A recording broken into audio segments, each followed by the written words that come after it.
अनंतर लोकों को किसी भी लोक में ऐसी निर्भयता नहीं दिखाई देती। काल के बसीभूत इस जगत की स्थिति स्वप्न की माया के समान असत्य है।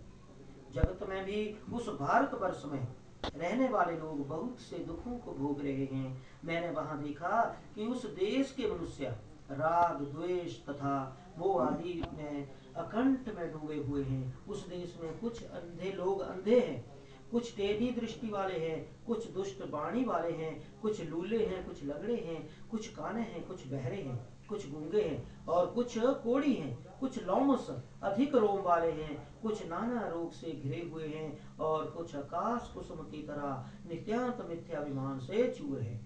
उनके विचित्र दोषों को देखकर तथा उनकी मृत्यु को देखकर मेरे मन में जिज्ञासा उत्पन्न हो गई है कि यह मृत्यु क्या है, इस भारतवर्ष में यह कैसी विचित्रता है। ऋषियों से मैंने पहले ही इस विषय में सामान्य यह सुन रखा है कि जिसकी विधि पूर्वक वार्षिक क्रियाएं नहीं होती उसकी दुर्गति होती है। फिर भी हे प्रभु, इसकी विशेष जानकारी के लिए मैं आपसे पूछ रहा हूँ। हे पेंद्र, मनुष्य की मृत्यु के समय उसके कल्याण के लिए क्या करना चाहिए, कैसा दान देना चाहिए, मृत्यु और श्मशान भूमि तक पहुंचाने के लिए कौन सी विधि उपेक्षित है, चिता में सबको जलाने की क्या विधि है, तत्काल अथवा विलंब से उस जीव को कैसे दूसरी देह प्राप्त होती है, यमलोक श्यामनी नगरी को जानने वालों के लिए वर्ष पर्यंत कौन सी क्रियाएं करनी चाहिए, दुर्बुद्धि और दुराचारी व्यक्ति की मृत्यु होने पर उसका प्रायश्चित क्या है, पंचक आदि में मृत्यु होने पर पंच शांति के लिए क्या करना चाहिए। हे देव, आप मेरे ऊपर प्रसन्न हो, आप मेरे ऊपर संपूर्ण भ्रम को विनष्ट करने में समर्थ हैं। मैंने आपसे यह सब लोक मंगल की कामना से पूछा है, मुझे बताने की कृपा करें। गरुड़ भगवान नारायण से पूछा था इन चीजों में मैं क्या करना चाहेगा। तो मरणासन व्यक्ति के कल्याण के लिए किए जाने वाले कर्म, मृत्यु से पूर्व की स्थिति तथा कर्म विपाक का वर्णन। श्री कृष्ण ने कहा, हे भद्र, आपने मनुष्यों के हित में बहुत सी अच्छी बात पूछी, सावधान होकर सुनो, इस समस्त आद्य देविक क्रिया को भली भांति सुने। हे गरुड़, जो सम्यक रूप से वेद रहित है, जिसका वर्णन श्रुतियों और स्मृतियों में हुआ है, जिसको इंद्रादि देवता, योगी जन और योग मार्ग का चिंतन करने वाले विद्वान नहीं देख सके, जो गुहातीत गुहा है, ऐसे उस प्रधान तत्व को जिसे मैंने अभी तक किसी अन्य से नहीं कहा, तो मेरे भक्त हो, इसलिए मैं तुम्हें बता रहा हूँ। हे बहन कन्या, इस संसार में पुत्रहीन व्यक्ति की गति नहीं है, उसको स्वर्ग प्राप्त नहीं होता। अतः शास्त्रानुसार यथा योग्य उपाय से पुत्र उत्पन्न करना चाहिए। यदि मनुष्य को मोक्ष नहीं मिलता तो पुत्र नरक से उसका उद्धार कर देता है। पुत्र और पौत्र को मरे हुए प्राणी को कंधा देना चाहिए तथा उसका यथा विधान अग्निदाह करना चाहिए। सबके नीचे पृथ्वी पर तिल के सहित कुशा बिछाने से सबकी आधारभूत भूमि उस ऋतुमती नारी के समान हो जाती है, जो प्रसव की योग्यता रखती है। मृतक के मुख में पंच रत्न डालना बीज पंच के समान है, जिससे आगे जीव को शुभ गति का निश्चय होता है।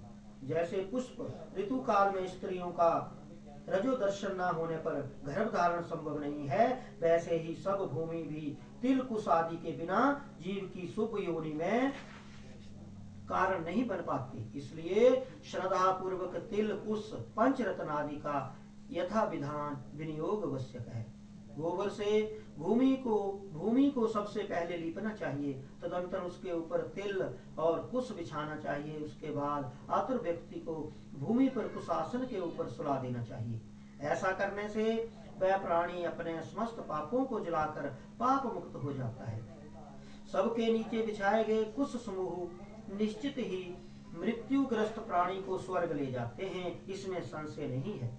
जहाँ पृथ्वी पर मल मूत्र आदि का लेप सुगंध नहीं है, वहाँ वह सदा पवित्र है, और जहाँ मल मूत्र आदि का लेप सुगंध है, वहाँ मल मूत्र आदि का अपसरण करके गोमय से लेप करने पर वह शुद्ध हो जाती है। गोबर से बिना लीपी हुई भूमि पर सुलाए गए मरणासन व्यक्ति में यक्ष, पिशाच एवं राक्षस कोटि के क्रूर कर्मी दुष्ट लोग प्रविष्ट हो जाते हैं। मरणासन की मुक्ति के लिए उसे जल से बनाए गए मंडलवासी भूमि पर ही सुलाना चाहिए, क्योंकि नित्य होम, श्राद्ध, पाद प्रक्षालन, ब्राह्मणों की अर्चना अथवा भूमिका मंडलीकरण मृत्यु के हेतु माने गए हैं। बिना लिपि पुती मंडलहीन भूमि पर मरणासन व्यक्ति को नहीं सुलाना चाहिए। भूमि पर बनाए गए ऐसे मंडल में ब्रह्मा, विष्णु, रुद्र, लक्ष्मी तथा अग्नि आदि देवता विराजमान हो जाते हैं। अतः मंडल का निर्माण अवश्य करना चाहिए। मंडल विहीन भूमि पर प्राण त्याग करने पर वह चाहे बालक हो, चाहे वृद्ध हो और चाहे जवान हो, उसको अन्य योनि नहीं प्राप्त होती। ये तक्ष्य उसकी जीवात्मा वायु के साथ भटकती रहती है। उस प्रकार कि वायुभूत जीवात्मा के लिए ना तो श्राद्ध का विधान है और ना ही जल तर्पण की क्रिया ही बताई गई है। हे गरुड़, तिल मेरे पसीने से उत्पन्न हुए हैं। तिल बहुत ही पवित्र है। तिल का प्रयोग करने पर असुर, दानव और दैत्य भाग जाते हैं। तिल श्वेत, कृष्ण और गौमूत्र वर्ण के समान होते हैं। मेरे शरीर के द्वारा किए गए समस्त पापों को नष्ट करें, ऐसी भावना करनी चाहिए। एक ही तिल का दान स्वर्ण के 32 शेर तिल के दान के समान हो जाता है। तर्पण, दान एवं होम में दिया गया तिल का दान अक्षय होता है। कुछ मेरे शरीर के रोमों से उत्पन्न हुए हैं और तिल की उत्पत्ति मेरे पसीने से हुई है। इसलिए देवताओं की तृप्ति के लिए मुख्य रूप से कुश की और पितरों की तृप्ति के लिए तिल की आवश्यकता होती है। देवताओं और पितरों की तृप्ति विश्व के लिए उपजीव्य रक्षक होने के कारण विश्व की तृप्ति में हेतु है। अतः अपसप्य आदि श्राद्ध की जो विधियां बताई गई हैं, उन्हीं विधियों के अनुसार मनुष्य को ब्रह्मा, देवादेवेश्वर तथा पितृजनों को संतृप्त करना चाहिए।